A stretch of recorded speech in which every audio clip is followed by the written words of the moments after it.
Hey everyone, thanks for checking out the video. And if you like honest tech reviews like this, make sure you hit that like button and subscribe.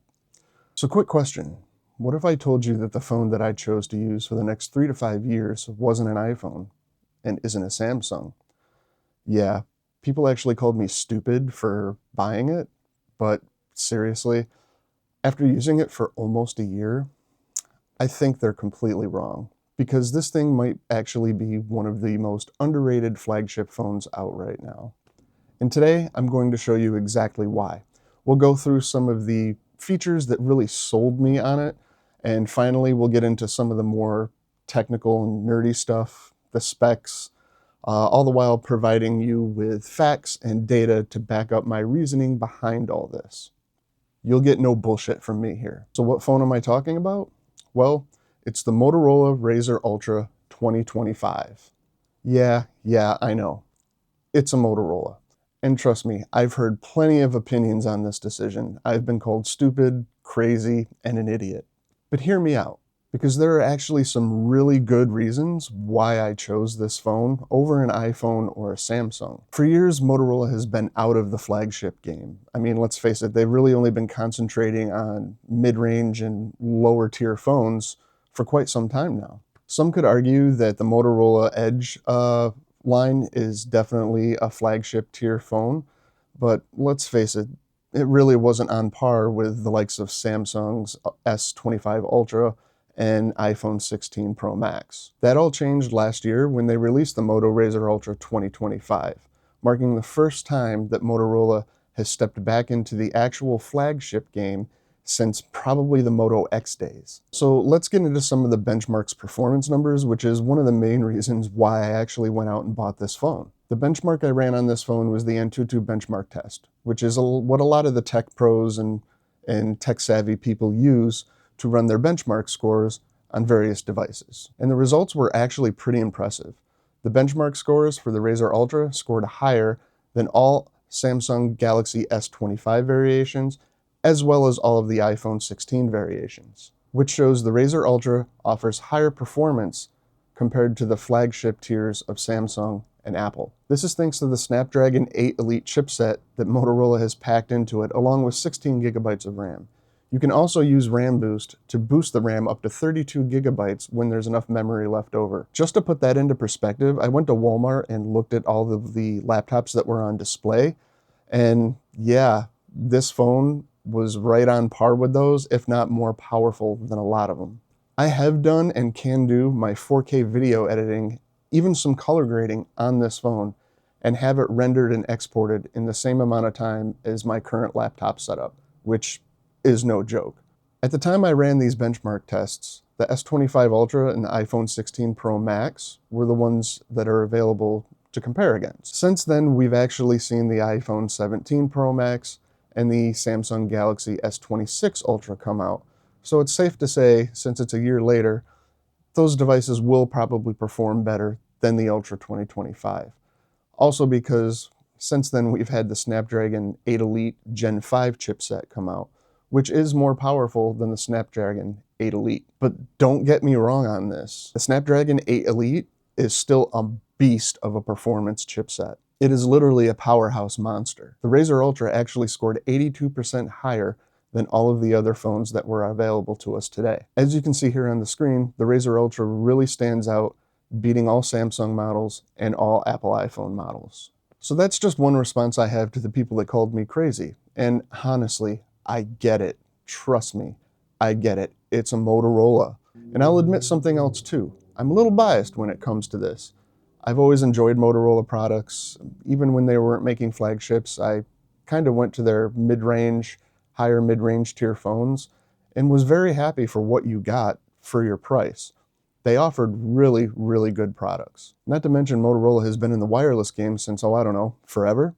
They invented the first mass-market car radios, police and emergency radios, pagers, the walkie-talkie, the very first cell phone, and the very first flip phone. So a big reason why I chose this phone is its compact design. One complaint I hear from a lot of people is how big and bulky modern phones have gotten, especially when you slap a case on them, specifically an OtterBox. At that point, it basically feels like you're carrying a brick around in your pocket. But with a foldable phone like this, it's completely different. Even with a case on it, when it's folded in half, it's much easier to carry around. It takes up way less space in your pocket and doesn't feel nearly as bulky as a lot of the slab-style phones that are out today. If you've ever had a big phone in your pocket while bending over or sitting down, you know exactly what I'm talking about here. You can feel it pressing up against your leg, pressure from your clothing, and sometimes it's just uncomfortable. But with this phone, because it folds, that problem pretty much disappears. And this is something I see a lot with the ladies carrying around larger phones, especially when they try to put them in their small back pockets. I see that all the time, whether they're at work or just out and about. Sometimes the phone sticks halfway out or even 3/4 of the way out, which makes it really easy to bump into things, get it caught on something, or even get it stolen. And we've all heard those stories where somebody drops their phone, cracks the screen, or they're on vacation and somebody just walks by and grabs it right out of their back pocket. It happens a lot more than you might think. But with this phone, since it folds in half, it's much easier to fit in those smaller pockets. And that compact form factor is a game changer. Another feature that sold me on this phone is how useful the foldable design is while video chatting. When you're on a video call, most people try to prop their phone up against something, whether it's a coffee mug, a book, or something like that. But it's never really stable. The phone's always sliding around and people spend half their video call trying to adjust it or keep it straight. It can honestly be kind of annoying. But with this phone's foldable design, you can fold the phone at a 90-degree angle while video chatting and set it down right in front of you. The phone basically becomes its own stand. That means you can have a completely hands-free video chat without propping your phone up against random objects. And what's really cool is you can use it in a few different positions. You can use the front-facing camera, or you can flip the phone around and use the main rear-facing camera in stand mode or in tent mode for your video calls. To me, that's honestly a game changer, whether you're talking with family or friends or on a telehealth call for a doctor's appointment. And the best part is you don't need to buy any extra stands or equipment. There's a cool retro Razr feature on this phone. It brings back the classic Razr style keyboard and even has that famous Hello Moto prompt. It's a fun throwback feature that actually works while you're using the phone. You can even make calls and everything. Another reason I decided to get this phone is the external outer display. Yes, I know Samsung has external outer displays on their phones, but for some reason, they either choose not to solve this problem or just don't care to, because with Samsung, you can't fully use all your apps on the external display.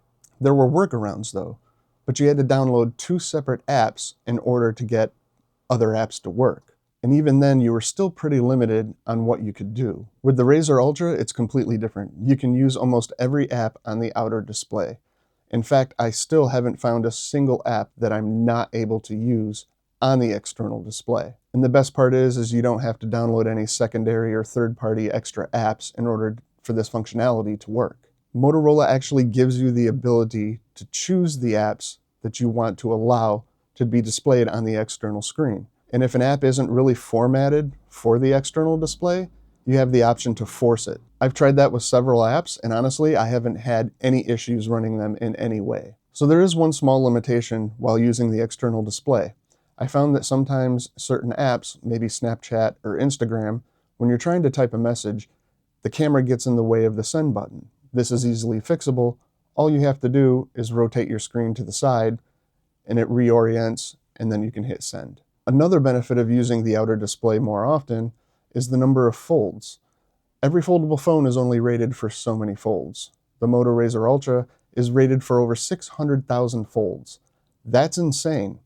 I honestly don't think that I am going to get to that number before I decide to get a new phone. And there's another benefit too. Using the outer display uses up less battery, so it can actually save your battery life in the long run. So if you're doing quick things like replying to a quick text message, checking notifications, even watching some video clips real quick, that's all going to save you battery life while using this external display. Another reason why I chose this phone over the others is its camera setup. For the first time in years, Motorola has actually put amazing cameras in one of their phones. It is also the first flip phone to feature triple 50 megapixel cameras. The main camera is a 50 megapixel, the ultra wide is a 50 megapixel, and yes, that's right, even the front-facing camera is a 50 megapixel. Now I know other phones offer higher megapixels, like the Samsung S25 Ultra is a 200 megapixel phone, but honestly, once you get past the 50 megapixel mark, they're not going to see a huge difference. Those megapixels are basically if you want to print out larger photos. This combination gives you a lot of flexibility, whether you're taking photos, recording videos, or even creating content. And speaking of video, this phone is pretty impressive. It can shoot 8K at 30 frames per second, 4K at 60 frames per second, and 4K at 30 frames per second. The slow motion is quite incredible as well. You can do 4K at 120 frames per second, or 1080p HD at 240 frames per second. But now we're starting to get into some of those nerdy tech specs that I talked about earlier. So even though the camera was one of the things that really sold me on this phone, this seems like the perfect time to get into some of those nerdy tech specs. So I've already mentioned a lot about the video capabilities of this phone, but let's talk a little bit more about taking photos, which is something that really makes a difference to people when choosing a smartphone. And the Motorola Razr Ultra really shines in this area. Photos coming from this phone are incredibly detailed thanks to that main camera 50 megapixel setup. You get very non-over-sharpened results, great color reproduction, and a lot of dynamic range for editing in post or color grading. The ultra-wide camera also performs very, very well, whether it's for landscapes or large group photos. And since they are both 50 megapixels, you don't really get that quality drop as you see with a lot of other phones out there. Another really cool advantage to this foldable phone is you can actually take selfies using the outer main camera and using the external display to size up your shot. That means you're using the best camera to take selfies with. And we all know that using the main rear camera compared to the front-facing camera, there's always much better quality, even though all three cameras on this are the 50 megapixels. Another great feature of the outer display is the external display preview and the instant review options. So while you're taking a photo of somebody or a group of people, you can actually see yourself on the outer display and they can line themselves up for the shot rather than having to direct everybody to get in a certain way.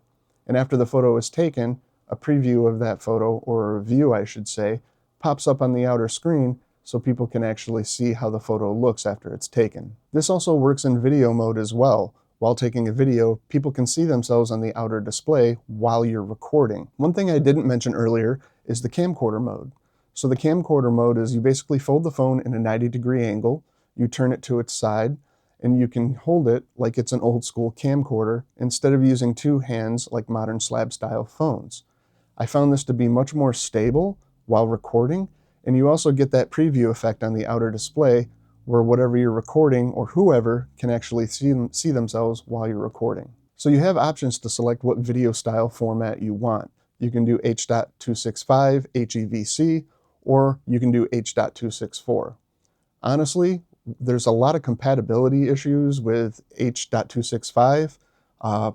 Certain laptops and certain programs will not accept that, so it's safer to stay in the H.264 format, just so you don't face any compatibility issues down the road when you're trying to do something with your videos. Another useful feature on this phone while taking a video is AI audio.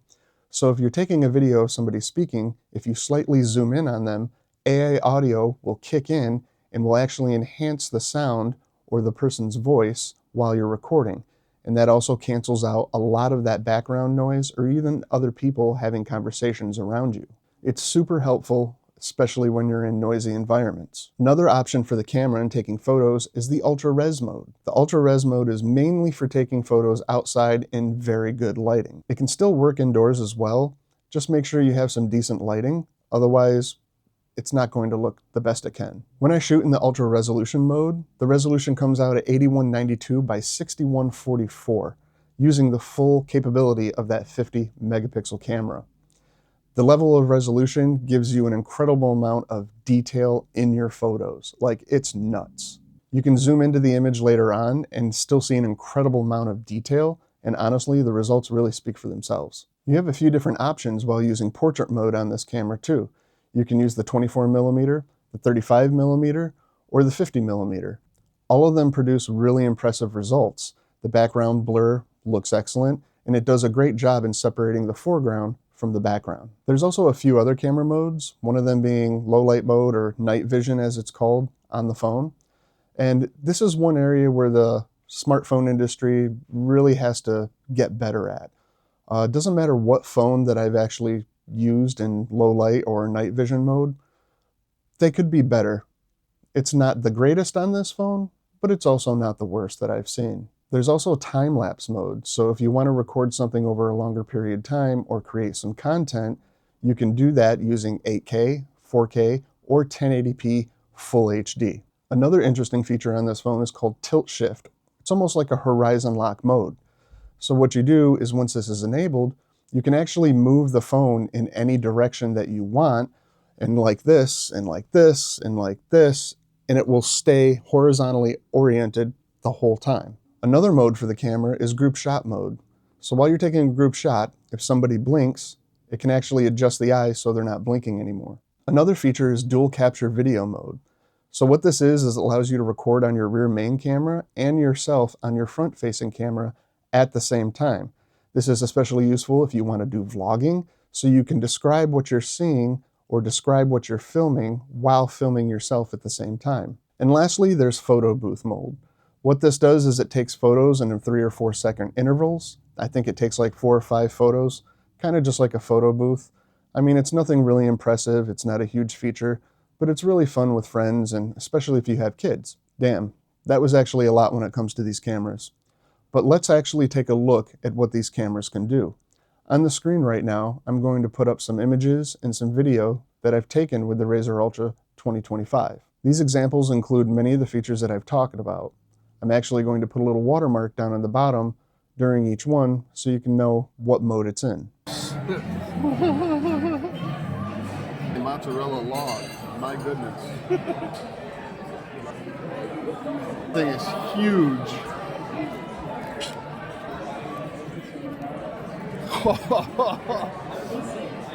Oh, that is huge.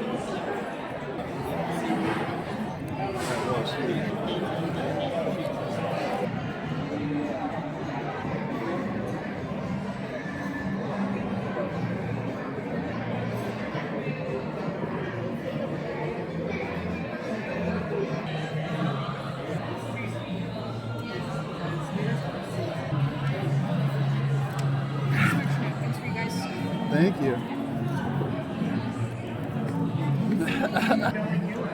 Me neither. Oh my God.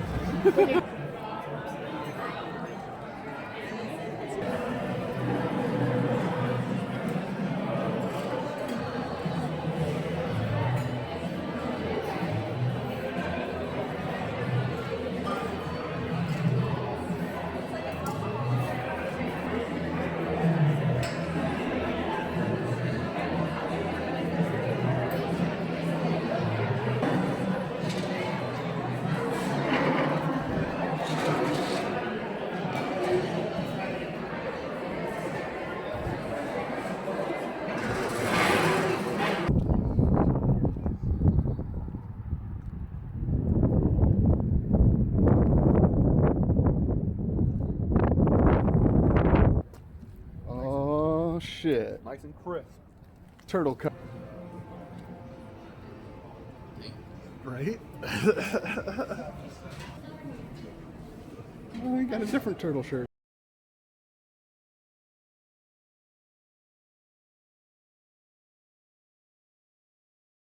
The Razr Ultra has very impressive wired charging here. It's 68 watts. However, that's only achieved if you buy Motorola's 68 watt wall brick, or if you buy an aftermarket one that has the same charging standards as Motorola's. Otherwise, it's just going to charge at 30 watts. I was able to charge my phone from 0 to 50% in about 13 minutes. That's insane and can really save you in a tight situation. I was able to achieve 100%, I think, at around 44 or 45 minutes. Again, that is with using the 68 watt turbocharging. The phone also supports wireless charging, which uses the QI charging interface. It is rated at 30 watts, which is much more than any of the other phones that are wirelessly charging out there right now. The phone also supports reverse wireless charging. What that means is if you have another device that you need to charge, like your earbuds or your watch, you can actually use your phone's battery to charge those devices. All you have to do is enable the wireless charging, flip your phone over, and set your device on the back of the phone, and it immediately begins charging.